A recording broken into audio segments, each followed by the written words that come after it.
हम बात करने जा रहे हैं क्वेश्चन नंबर 3 के ऊपर।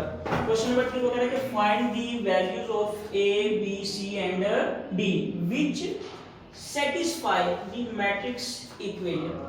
लेकिन जो कह रहा है कि इसमें हमने ए बी और सी की और डी की वैल्यूज फाइंड करनी है और जो कि इस मैट्रिक्स इक्वेशन को क्या कर दे, सेटिस्फाई कर दे, यानी कि आंसर के आगे दोनों तरफ सेम है। इसका मतलब हमने ए बी सी डी की वैल्यूज फाइंड करनी है। अब देखिए हमने कुछ भी नहीं करना, अब उसने खुद कह दिया कि आपके पास ये जो मैट्रिक्स है ना वो इक्वल आ जाएगा इस मैट्रिक्स के। क्लियर? इक्वल मैट्रिक्स की डेफिनेशन हमने की थी अभी, वो क्या थी कि दो मैट्रिक्स उस वक्त इक्वल होंगे जब इनके ऑर्डर भी सेम होंगे और दूसरी बात इसके अंदर एलिमेंट भी क्या होंगे, वो सेम पोजीशन पर सेम वाले एलिमेंट सेम होंगे। अब यहाँ पर उसने खुद ही हमें कह दिया कि ये दोनों मैट्रिक्स इक्वल के हैं। इसका मतलब क्या हुआ फिर कि जो पहले वाला एलिमेंट है a प्लस सी ये इक्वल आ जाएगा इस वाले मैट्रिक्स के पहले वाले एलिमेंट के। इसको नाम दे दें आप इक्वेशन 1 का। क्लियर?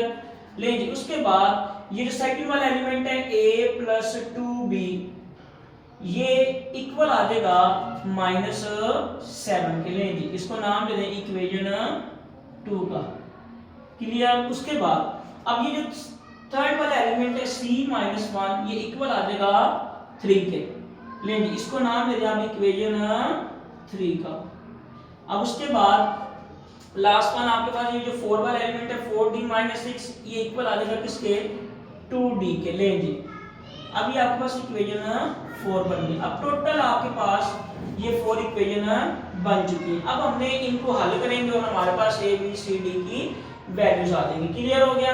लेकिन सबसे पहले हमने कौन सी इक्वेशन को यूज करना है कि हमारे पास आसानी से किसी एक की वैल्यू आ जाए। देखें इसके अंदर दो आ रहे हैं ए और सी, तो यहाँ से हम किसी की भी वैल्यू फाइंड नहीं कर सकते। इसके अंदर भी दो आ रहे हैं ए और बी, तो यहाँ से भी वैल्यू आसानी से फाइंड नहीं हो सकती। लेकिन यहाँ पर देखें इसके अंदर सिर्फ और सिर्फ आपका सी ही आ रहा है, कोई और ए बी और डी वगैरह नहीं आ, तो लिहाजा यहाँ से हमारे पास सी की वैल्यू फाइंड करना सबसे ज्यादा आसान है। ले जी, अब फ्रॉम इक्वेशन 3 लिख लेते हैं, फ्रॉम इक्वेशन 3 यानी कि इक्वेशन 3 से c-1 इज इक्वल 3। अब देखिए यहां से हमें c की वैल्यू निकालनी है, तो ये इक्वल और ये 3 जी। अब ये जो 1 है ना इक्वल की साइड पर, ये इधर माइनस हो रहा है, लेकिन अब इसको इक्वल के दूसरी तरफ लेकर जाए तो ये प्लस का 1 बन जाएगा। क्लियर? तो यहां से सिंपल क्या आ जाएगा, ये वाला c, तो c इज इक्वल जी 3 + 1 कितना हो जाएगा, ये 4 हो जाएगा। तो c की वैल्यू हमारे पास 4 आ गई। अब अगर हम इस c की वैल्यू को इक्वेशन 1 में पुट करते हैं तो इक्वेशन 1 में पुट करने पर हमारे पास a की वैल्यू आ जाएगी ना।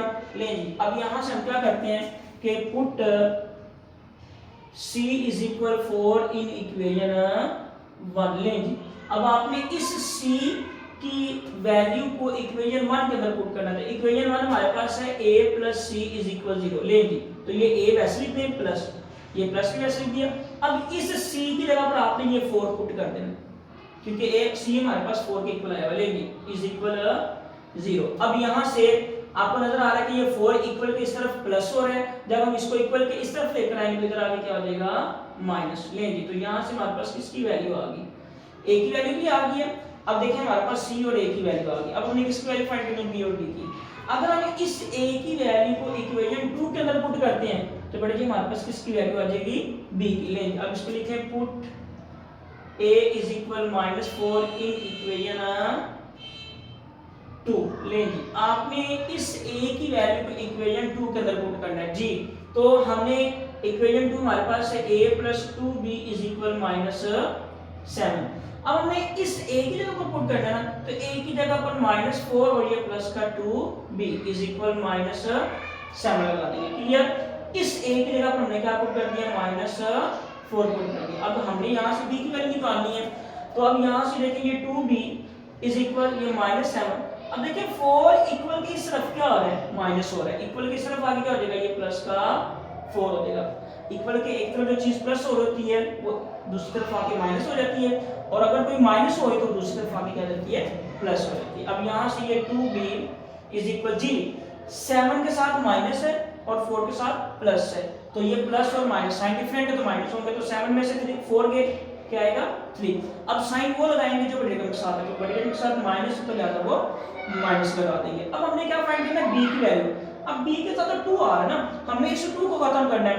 अब देखिए 2 और b के दरमियान में कोई भी साइन नजर आ रहा है आपको? प्लस का, माइनस का, तकसीम का कोई भी साइन नहीं ना नजर आ रहा। अगर ऐसा ना हो तो फिर इसका मतलब जो 2 है वो b के साथ क्या हो रहा होगा? मल्टीप्लाई हो रहा होगा। सही हो गया। अब इक्वल के एक तरफ जो चीज मल्टीप्लाई हो रही होती है तो दूसरी तरफ आके क्या हो जाएगी? डिवाइड हो जाएगी। इस तरह से -3/2 ले तो b की वैल्यू। अब आपके पास ये माइनस, अगर हम इस 3 को डिवाइड करेंगे 2 पर तो हमारे पास जो है वो आंसर आ जाएगा 1.5 लेंगे। तो हमारे पास किसकी वैल्यू आ गई? b की। अब लास्ट वन हमारे पास किसकी वैल्यू आ गई है? वो है d की। अब अगर हम सिंपल इक्वेशन 4 को यूज करेंगे तो हमारे पास किसकी वैल्यू आ जाएगी? d की। लेंगे equation 4d 6 is equal 2d। अब हम इक्वेशन 4 को यूज कर लेते हैं। यहां पे लिखें फ्रॉम इक्वेशन 4 लेंगे।